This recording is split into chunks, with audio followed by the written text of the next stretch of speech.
Good morning, everybody. We're just going to wait for others to arrive for a couple of minutes, if that's okay.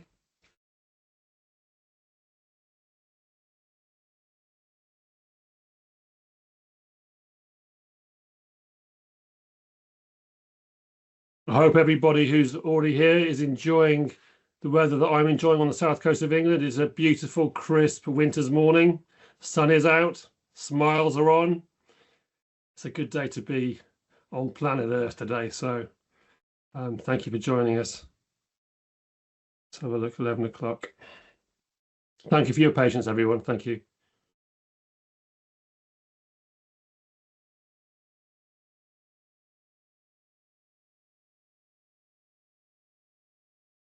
Just give it another minute, maybe.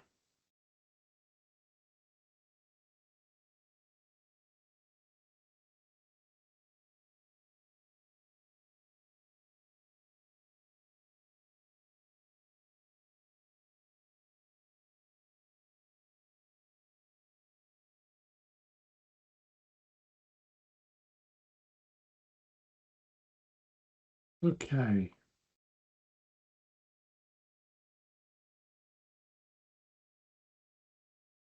Okay, I think we're gonna jump straight in here, if that's okay, guys. Okay, good morning, everybody. Welcome, obviously. Thank you for joining us today and giving us your time. I do appreciate it. I am your host, Steve Haskew. I am with Circular Computing. I'm the Group Director of Sustainability and Growth here. The webinar is going to be about 45 minutes or so long. We really would encourage you to get involved as much as you possibly can in the Q&As. We'll have a discussion. There'll be a short poll. We'll try and get to as many answers on the Q&A as we can at the end of those things we haven't answered during the chat. The Q&A tab will probably be at the top of your screen, and we'll get through as much as we possibly can. Additionally, this webinar has been recorded and will be sent out via email to all registrants. If you want to share that, that'd be great. Right, so let's dive straight in. I am absolutely delighted to introduce our guest speakers, Seb Vibert, Global Deal Strategist from Atos, and Sebastien Duprez, Senior Technical Partner from Nexthink. Turning to you, Atos, Seb, can you just give a quick summary to everybody here of who you are and what you've done so far with your career today? Yeah, hi Steve, hi everybody. It's really exciting to be here. Seb Vibert, I'm currently the business owner of a really, really innovative and exciting offering called Sustainable Workplace. And I work for Atos, which is a large IT services company. And I suppose the relevance or the way I'm hoping to contribute to this webinar is as a working in the IT services space. There are three key things that are relevant here. First of all, our clients tend to outsource most of their commoditized services to organizations like us, and that includes infrastructure, network, and end-user services. And the key elements that have the highest IT carbon footprint in IT are infrastructure, network, and workplace services. So sustainability is absolutely a huge part of what we do in Atos. We also manage over 4 million end-user devices, tens of millions of contacts and tickets and assets, hundreds of thousands of knowledge articles every year. So data is absolutely fundamental with everything that we do. We are all about data. And finally, we also have a need to continuously innovate as an industry. We've been around as an industry for a long time, but we tend to remove our own requirements by automation and things like that. So we're constantly having to think about new ways of delivering the service. So sustainability, data, and innovation are really important part of what we do, and I think are right there as part of the scope of this webinar today. Fabulous, thanks, Seb. Next thing, Seb, maybe you could offer us the same. So who you are, who you represent, and your career highlights to date. Yeah, sure. So I'm 46. I'm a father of two, a young adult and let's say an old teenager, and I live in a beautiful region called Occitanie, that's in the southwest of France. And really, I'm really conscious about the impact of the human activities on the world, on this planet. And I cherish the topic of sustainability and sustainable development. I have a quite scientific mindset due to my background, which I will explain a little bit. I'm passionate of nature and life science, and my main degree is in agronomy and plant genetics. And I've worked approximately 5 years in that sector before switching to IT. So the second part of my career, so to say, started nearly 15, 70 years ago, when I entered the beautiful world of business application and SAP. I specialized successively in the technical management of those solutions, the technical lifecycle management of those solutions, then in the measurement and in the optimization of the performance of SAP-based processes. And finally, I pioneered the practice in France in SAP process mining, probably the first one. And now I'm in the, let's say, third part of my career since 4 years with Nexthink as a partner manager. So I work with global service provider like Atos that aim to improve both the user experience of employees out there and the sustainability of the digital workplace, like Seb mentioned. And I'm very proud to have been working with Seb and other stakeholders at Atos that launched tremendous innovation around the sustainable workplace back a few years back at the COP28, and more recently with a new offering called the Experience Operations Center. So, if you reflect on my background, some might find that a little bit odd as a journey. But in the end, for me, all those experiences have always been about three things. Understanding complex systems and interactions, no matter if they are biological system, ecosystem, or IT systems, using data, facts, and evidences, and applying various techniques to make sense of that data, and third thing, looking on ways to optimize things. So that's for me, and happy to be part of that probably passionate conversation today. That's fantastic. 8 minutes in, such a positive start. Thank you. And even there, I've just learned things about you guys I haven't known today, and we do lots of work together. So thank you both for being here today. So for this session, I want to focus end user compute strategies that are being delivered, and those users and their large users have managed to figure out how doing the right thing from a sustainability and environmental perspective is being driven and furthermore enabled by data. So I want to expand on that theme really, because I think emotionally everybody is all into doing the right thing, but from an intelligence quotient, from an IQ perspective, they often struggle with having the tools available to make the leap from bad behaviors in the past, let's say, to what could be a more sustainable outcome for themselves, their businesses, and their users. So Atos, Seb, I wanted just to lean into talk about what Atos has done to enable its users to adopt a decarbonised digital workplace, thinking about the relevance of data. Yeah, data is especially important. And for us, it started at COP28, actually, which is, we're COP30 now, so exactly 2 years ago. And so much has changed in the last 2 years. It's been tremendous. But when we talk about data, the first thing we did when we launched our offering was that we looked around all over the internet, and we couldn't find any information about what is really at the origin of the carbon footprint that we're getting from end user devices and end user services. So we thought, let's partner with Nexthink and let's together create probably the first white paper on digital workplace, using the access that we have to data, literally millions and millions of endpoints, to try and understand, what is actually behind the carbon footprint and what can we actually do? Because it can be really overwhelming without the data to know, where should we start?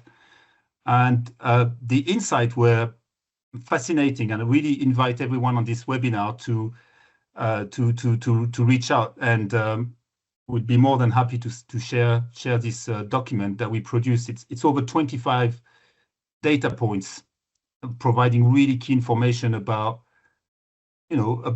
sustainable workplace. In terms of those data points, Atos, Seb, are there some key things that you could just throw into the conversation of interest?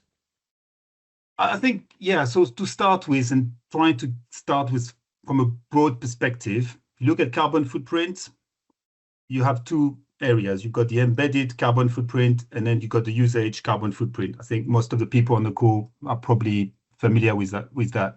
So the embedded related to the manufacturing of the device, and then the usage, which is related to the electricity used when you plug in your device every day to do your job. If you look at embedded, the question is, it's about 70%, first of all, of the overall carbon footprint, so a substantial part of it. And the question that our customers are asking is, when should I replace my device? If you don't have the data, you don't know. So you might be refreshing on a regular basis without really knowing if you need to do it or not. That has huge impact on your carbon footprint. And then when we come to usage, there is even less data available to our customers. And that's been really a fascinating investigation to look at, what is the behavior, how are people using their device? And one of the key things that we found was that only 40% of the settings on your device can be effectively imposed by corporate IT. You still have 60% of the settings that has a direct impact on your the energy consumption. That's all down to the user.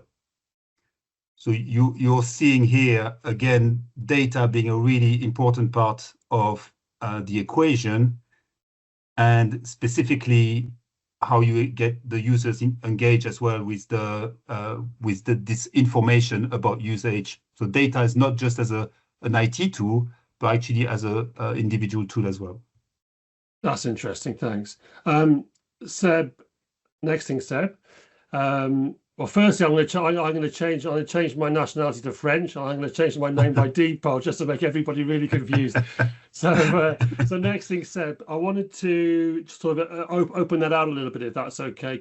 I want to find out if you can explain how Nexthink have designed and developed the path and literally leading the way, as far as I'm concerned, in providing these critical tools for the CIO and CTO to move from what is a linear environment to a more sustainable IT platform. Maybe you could expand on what Atos Seb has said. Sure, definitely.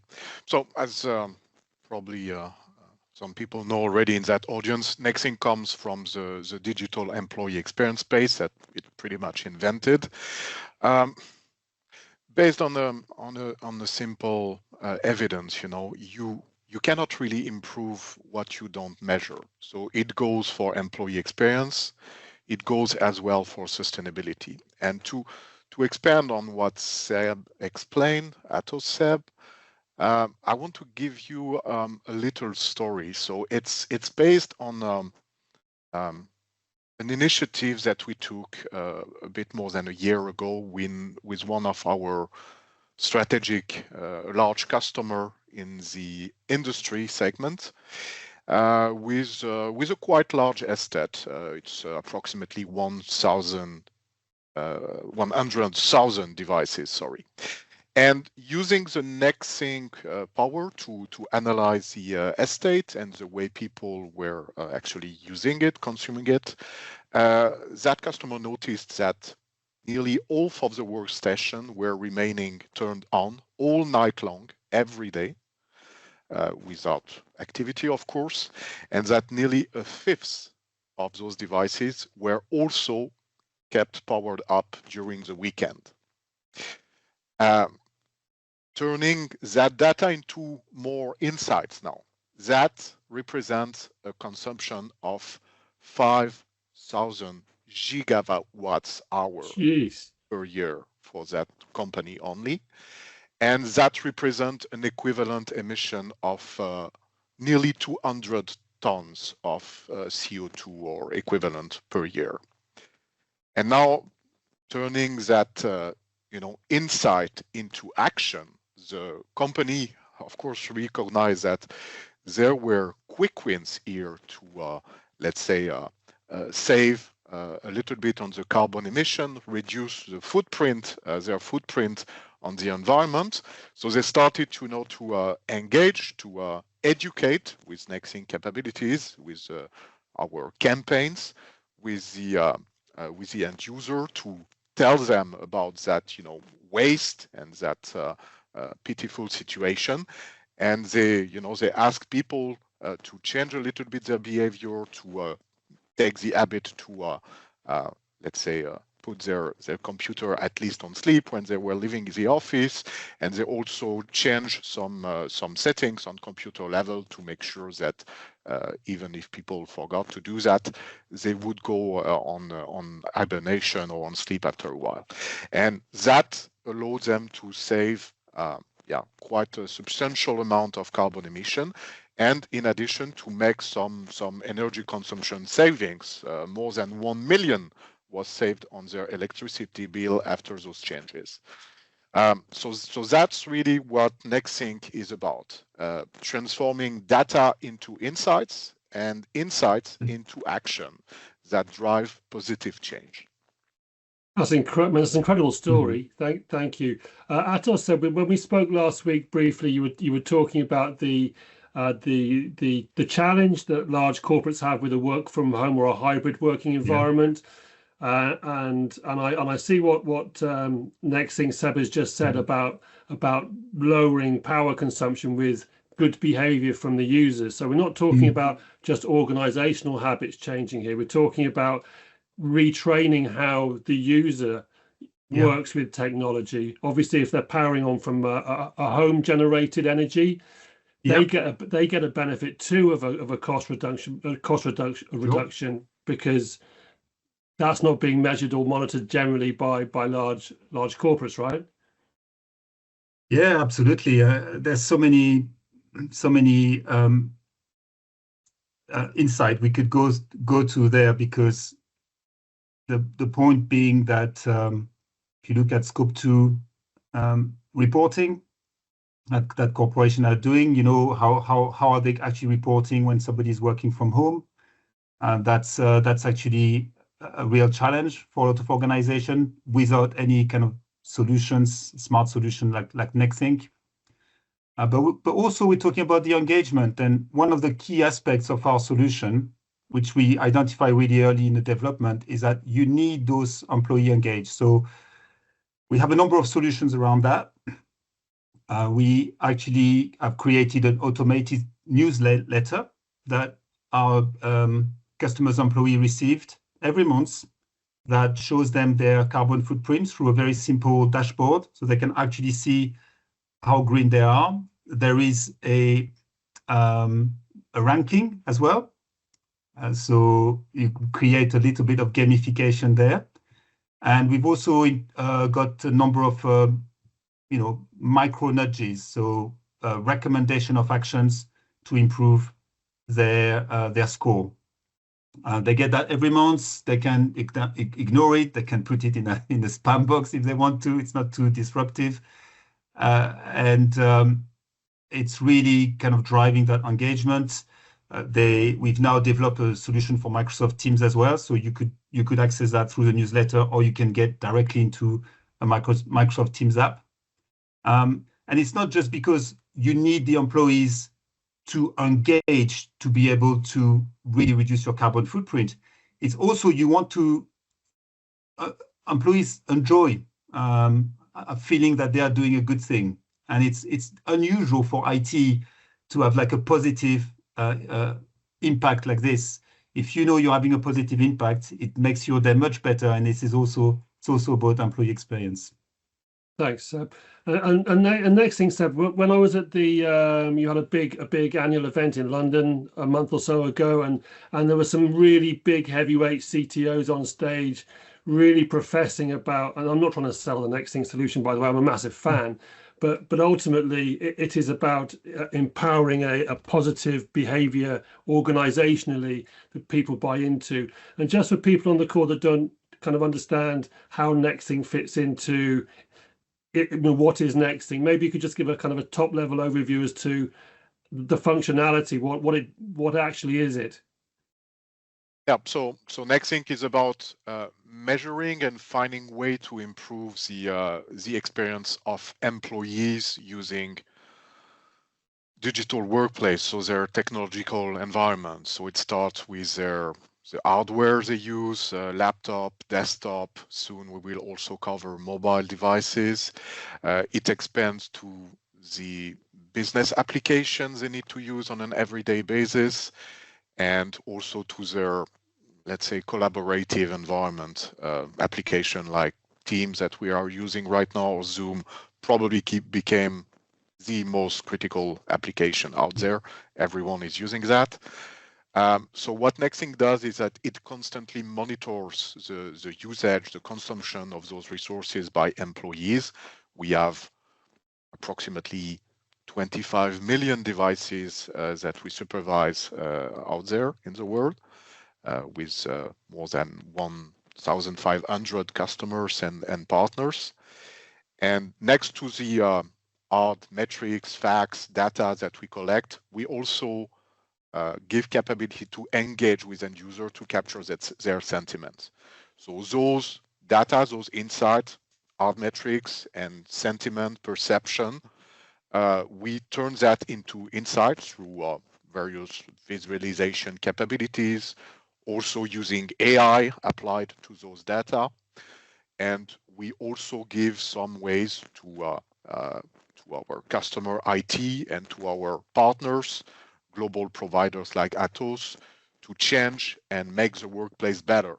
So by fixing things, problems that you notice through the data or the perception of the end user, by preventing things before they turn into business impacts or annoyances for those end users and employees out there. And ultimately, it helps drive better behavior and better and more proactive and also more sustainable ways to work with IT. I'm always keen on stories, and we drink our own champagne at Nexthink. We use Nexthink inside Nexthink, so to say. And we were talking about altering people behavior and making them aware of the impact that each and every individual can have. So last year we launched a campaign within Nexthink organization to ask if people would be happy to keep their laptop longer, assuming it deliver good performance and good user satisfaction. So by extending the life cycles that used to be 3 years to 4 years, and explaining the potential positive impact it could have, because Seb mentioned that. Most of the impact of the device comes from its manufacturing. So extending the life cycle is definitely a great benefit and a great move. 75% of our employees responded positively. Yes, I'm happy to do that. I'm happy to keep that device for another year if it's working fine. So that's how small things can turn into big changes.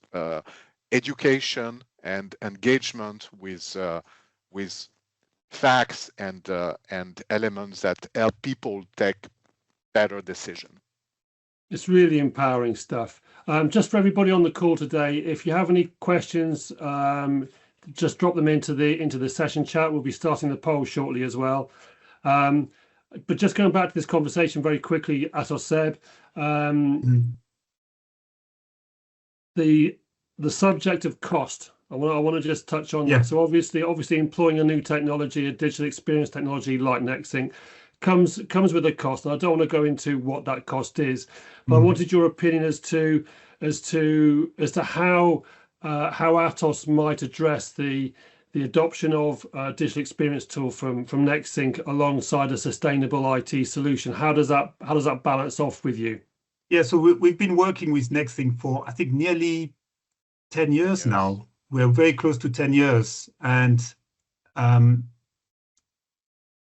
because we deliver a service, we're able to deliver the service to our clients by including Nexthink effectively free of charge, because we get the savings from removing the support effort that we would need otherwise if the technology wasn't available, right? So if the technology wasn't available, we would need, I don't know, 10%, 20% more service desk agents answering the phone. We would need to send more engineer on site to try and fix the device. We would need to have more people working with spreadsheet, etc., etc.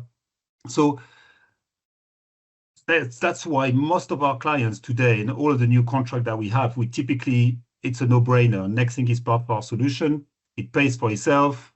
We remain very, very competitive and successful with having this solution as part of our kit bag. And then the question becomes, what else can we do with it? And that's what our clients are saying to us all the time. You know, you've got the technology. It's been running for a few years now. You've identified a lot of fixes that you can do, some fantastic innovation that you've brought in. The service has improved, but what else can you do with the same technology? And customers don't want to have like 50 different types of software on their devices either, right? So for that reason, our thoughts, when you mentioned, Steve, specifically around sustainability, we've got the technology already, we've got the data. We just have to. It's just about how we visualize in a different way. So Nexthink becomes part of the service, and now can we use it, for example, to decide when to refresh a device? Fantastic. Before we go to the polls, there's a great question in here for Nexthink, Seb. Thank you. It says Nexthink, then does that mean that you're able to measure energy usage per app? Would your solution need to integrate with our asset discovery system for you to be able to get the data that you can then use for your measure and management? If so, what security measures do you have in place, as this is equally important to all organizations? It's quite a big question. I don't know if you can see that in the Q&A. Let me bring it on the screen. There's a couple of questions in there. But I do actually remember, Seb Vibert, Atos Seb, that we did some work with National Grid here in the UK, if you remember, and there was a stat that came back with 96% of all laptops are permanently plugged in. Yeah. You remember that conversation? Oh, and, yes. and there was a bit of work around what if we could get people to unplug at the peak times, which is 3 o'clock till 7 o'clock, when kids are coming home from school and the houses are powering up and kind of consuming the same energy. So that was an interesting bit of work. Next thing, Seb, sorry. Yes, so quite interesting, but also a broad question. So I will try to remain very synthetic. So first, security. We have security and data privacy at heart by design in our product development at Nexthink. Nexthink is a Swiss company originally, so we follow carefully all GDPR principle. We have highly secure cloud platform. We build architecture template with our infrastructure provider, Amazon. And so security has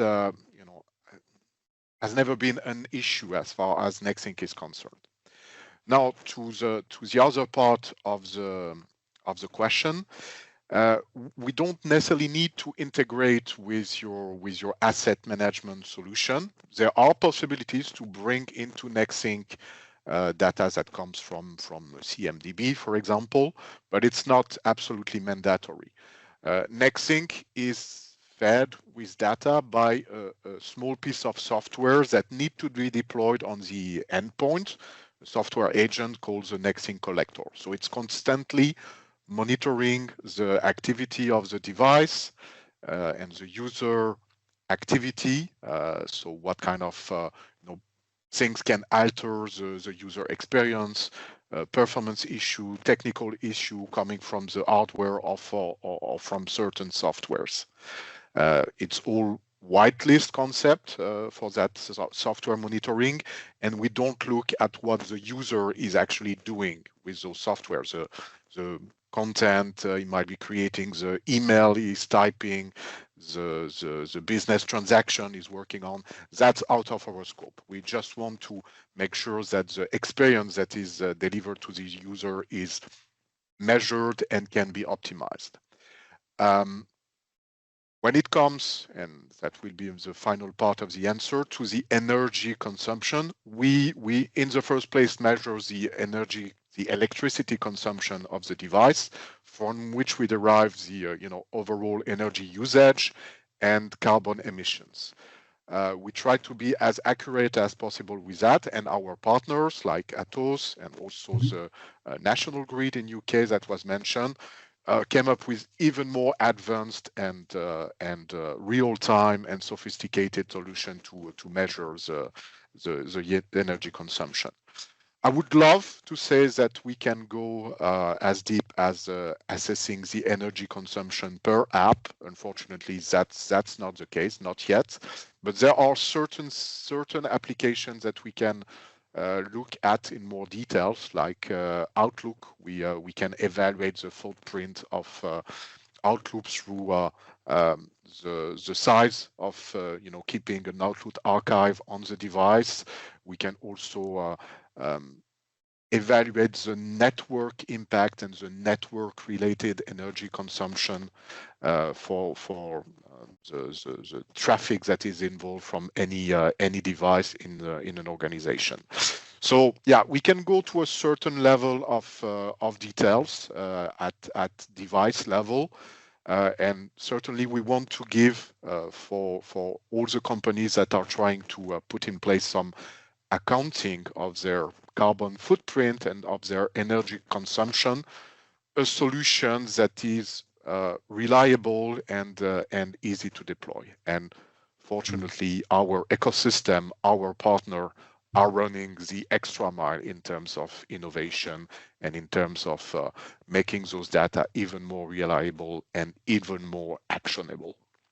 I think what I love working with both those, being bookended by the two Sebs, put it like that, is that the ecosystem you talk about, Nexthink, Seb, it is the willingness to be open-minded to customer needs, the willingness to develop the tools based on what you're hearing from your customers benefits the total ecosystem. And I absolutely love the fact that you're right in the heart of big organizations, really trying to make the massive impacts that will then trickle down through to the rest of society. And I mean that sincerely, by the way. I think it's just brilliant that as two very large organizations, you remain willing and open to helping customers fix their problems. And they may not be problems to other customers, but other customers will get the benefit of those solutions. So look, we're gonna jump into the polls very quickly, and the polls will be kind of a bit dynamic, so we might talk over the top of them. If everybody can get involved, they're anonymous. So we just want to make sure that the conversation flows for the benefit of the people in the chat. So production team, if you could have a how are we going to get into the poll? They are in the chat. So if we go to the chat, if we can go to the poll questions, there's a link. Okay, so this kind of goes external to the Teams chat. We have two production companies, one internal here and one external. No cost is spared. Here we go.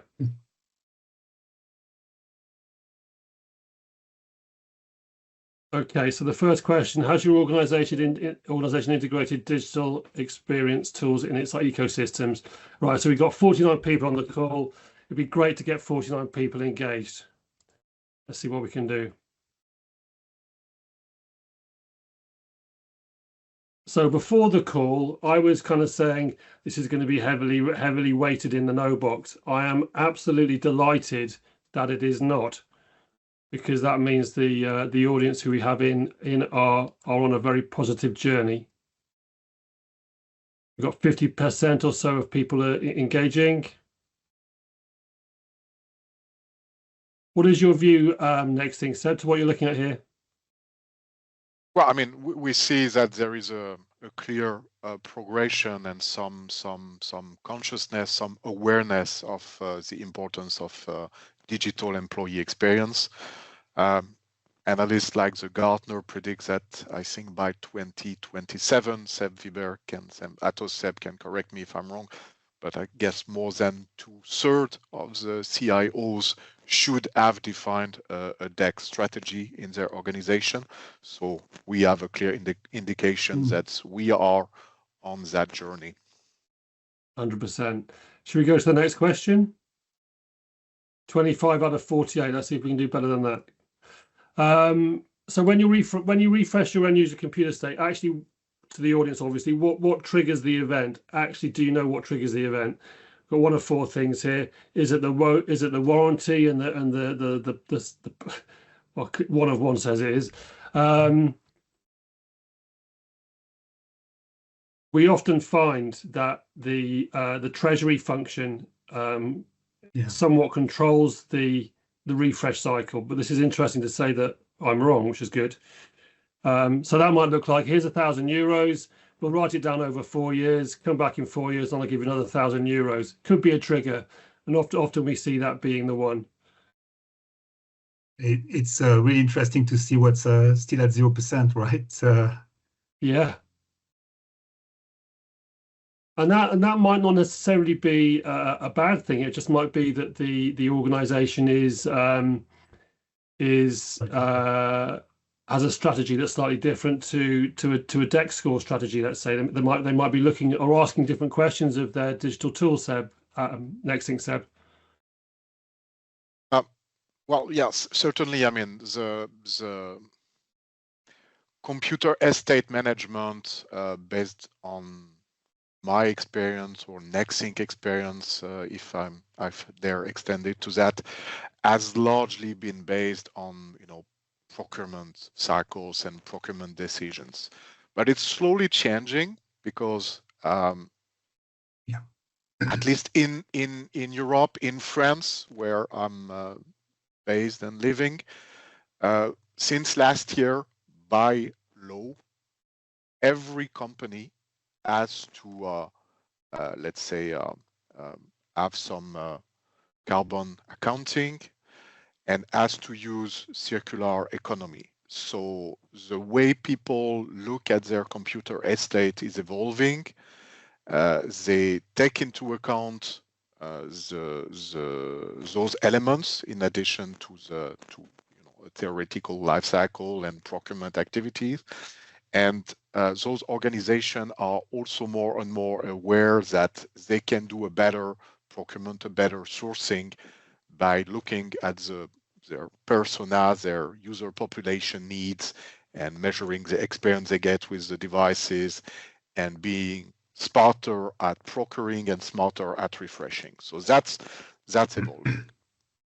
It is evolving, and there's a lot as well around when you look at when should we replace a device, right? So performance is, have I got enough CPU? Have I got enough memory? Have I got enough RAM, disk space, etc., etc. But actually, the condition of the device is equally important, right? So when you have a device been around for 5 years, it might still work fine, but the keyboard's broken, screen is broken, it gets really dirty, the paint is gone, it's in really bad condition.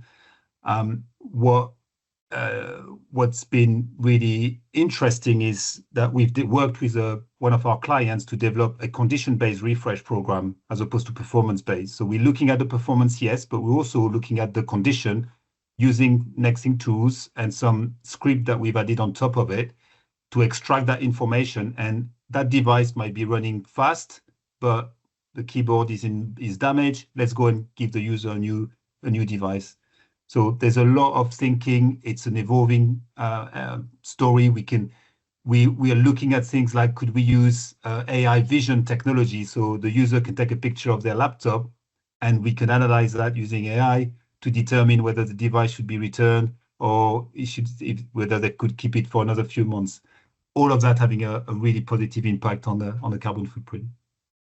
Yeah, sure. You're spot on with that, Seb. And to what you said, the physical state and the look of that device, it matters a lot. And we have a lot of customers, common customers, Atos, Nexthink, Circular, where they benefit from the remanufacturing of the device. So it can give really a second life to a device that has been used by someone, has been sent for complete remanufacturing, and can have a second life in the same organization, maybe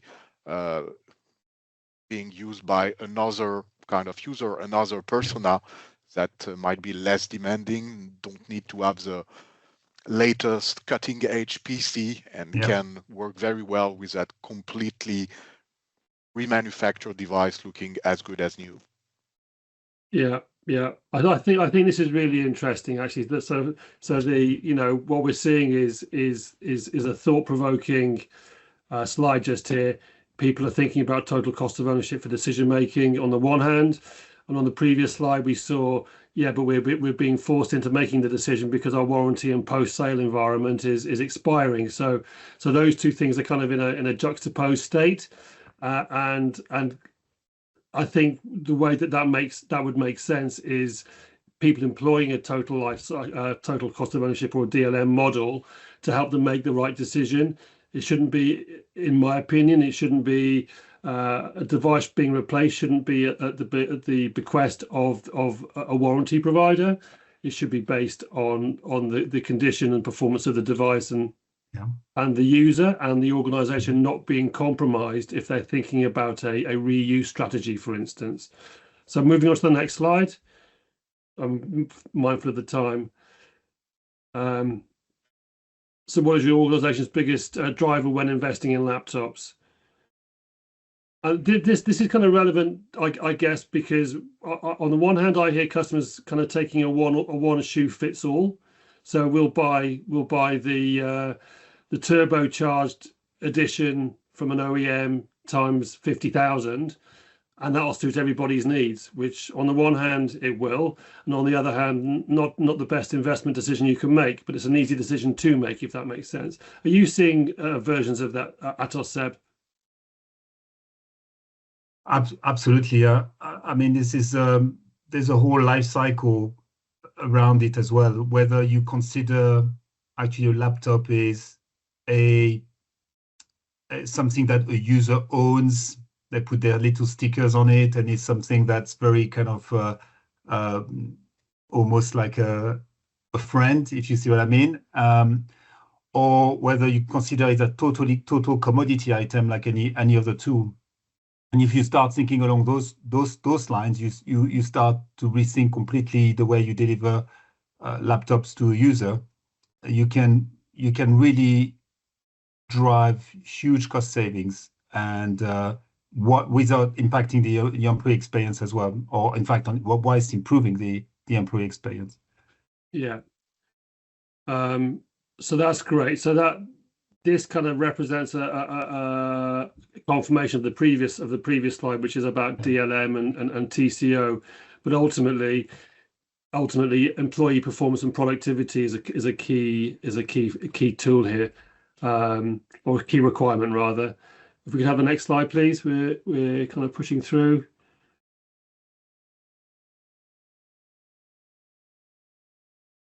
So this is sort of relevant where the rhythm of IT was set in like the previous generation 25-30 years ago, where hardware had to be made quicker to kind of consume software advancements.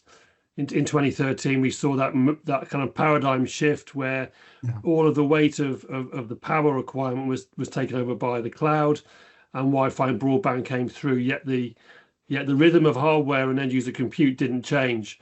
So if every 3 years is a rhythm, that's the behavior that has been kind of put onto us by a previous iteration of what the IT industry was, and not necessarily where the IT industry is heading. Nexthink, Seb. Yeah, I have to admit I'm a bit surprised with the high rank of only when device fails, because what I've been observing in my relationship with customer and partners is that usually there is a theoretical life cycle, right? So it can, most of the time now it's going beyond 3 years. It's I observe more and more frequently 4 years or even more. Especially in sectors like industry, healthcare, where the pressure on the cost is a little bit higher, and the information system or the application are less evolving or more stable. It can be as high as 7 years in certain case. So yeah,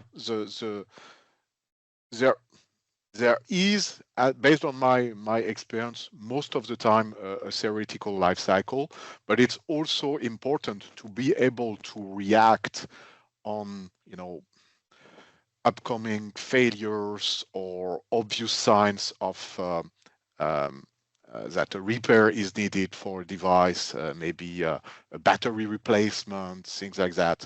So that's why monitoring of those laptop and desktop with a solution like a DEX solution is giving very precious element and help make the user experience at its best all the time for all the employees, because you can figure out easily when a device is low on resources, is not anymore suited to the work of an employee, when some hardware is showing some sign of weaknesses, when some evidences of failures are detected. That's where you can immediately react and provide a replacement device, provide some repair activities to make sure it does not create any insatisfaction and disruption for the employee and for the organization's overall business. Yeah.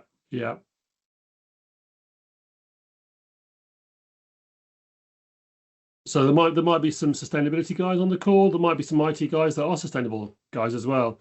So I want to have a little look at how you monitor your Scope 2 emissions. And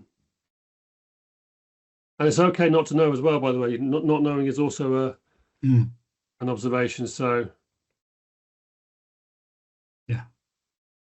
What we find, Atos, Seb, is that the language of sustainability and the language of tech is like the language of English and the language of French. Forgive the pun. If you don't know one or the other, it can be very confusing for both actors to communicate. Yeah, and I mean it's clear in this response, isn't it? Lots of people not knowing. I think the reason why we raise this question is because it's not straightforward. It's actually not that simple. The approach that says we're going to use the product carbon footprint is what most of the people I've spoken to, that's what they do. But the way the product carbon footprint reports on usage is based on very, very limited information. It's based on the device being very idle, being standing there, no one touching the laptop, so very unrealistic. We think it's about 50% lower than it actually is, and it doesn't reflect the very nature of the environment from which the person is working from. So that's why smart energy solutions are really so important if you want to be as thorough as we want, and we really mean it when we report on our emissions. Yeah. Yeah, completely agree. And we have other experiences or stories coming from the car manufacturing industry, for example, that show clearly that paper-based measurement sometimes is quite far from the reality of those emissions. We have one final question here, I think.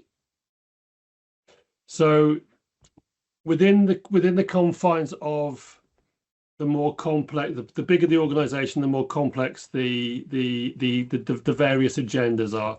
So what I mean by that is the person that's supporting the device is often, if their phone rings, they're having a bad day, put it like that. You know, they're interested in keeping the phone calls down, the ticketing down. And sustainability might not appear on their agenda. They just want to do what they've always done, perhaps, and no one ever got fired for doing things a slightly different way. But what we are also seeing is a push to more resilient supply chains. We see the UK have just launched their revised critical mineral strategy this week. There are government buying standards coming out in the UK next year. You know, obviously following sort of in the footsteps of France, you know, where there was a mandated requirement for organisations, public and private, to consider sustainable IT solutions. And so this is not a nice to have sustainability within the confines of the IT industry. You know, the IT industry is representative of about 4% of total greenhouse gas emissions. In line with the aviation industry, and that's set to grow as the new innovative and sort of sexy industries like AI and data center and cloud and all of those power consumptive energy, sort of resource consumptive technologies come through. It's really a simple shoe to put on is to understand what you have already invested in and get the most value out of it. And it kind of leans into the themes of a circular economy, but quite honestly, it is a commonsensical thing to allow people to have their first day within the confines of sustainability. Their day one is everyone's day one, and our job is to help them understand and measure and manage, and that from a systems integrator and from a tech solution provider is kind of at the core of what you're trying to achieve, right? Is to ensure that the buying organization gets absolute value in their decision making, right? I mean, this is really interesting. There's not a single senior IT leader I've spoken to who had no interest in sustainability. Everyone I've spoken to is interested, but a lot of them are just watching at the moment, seeing how the industry is developing, seeing what's happening. It's very much, okay, that's very interesting. But I will still purchase my brand new 300 kilo of CO2 laptop tomorrow. But we are starting to see the innovators coming. We're seeing organizations who are very serious, and the industry is being transformed as we speak. There's some really exciting development happening.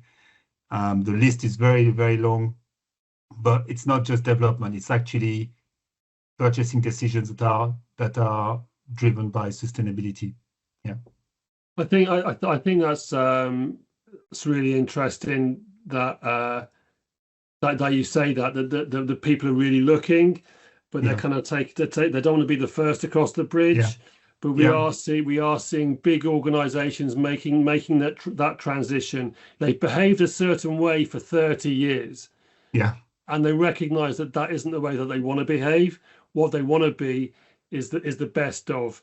And I align that in my mind to the way that renewable energy and fossil fuel energy, where electric vehicles and diesel cars, let's say, they coexist as this transition to a greener agenda, the greener world is kind of evolving in front of us.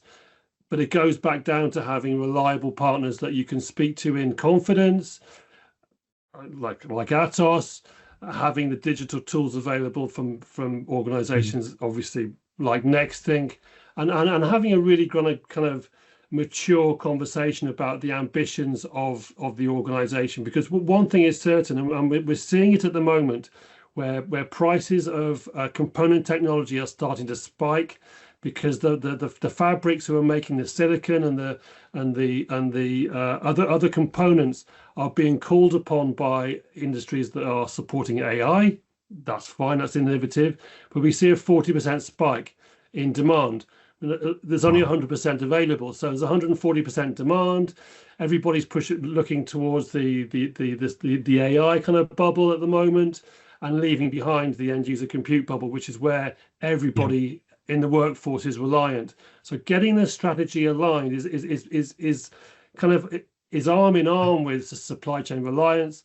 It's in line with sustainability. It's in line with cost saving. It's in line with a reasonable strategy. Should think differently, but they need obviously they need the tools available to them. I have a couple of questions here that I'm going to just quickly fire off before we wrap up.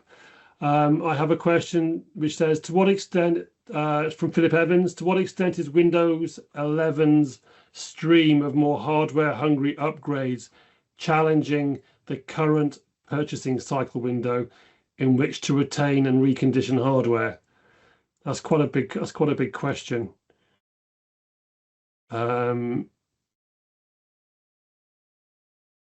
It is.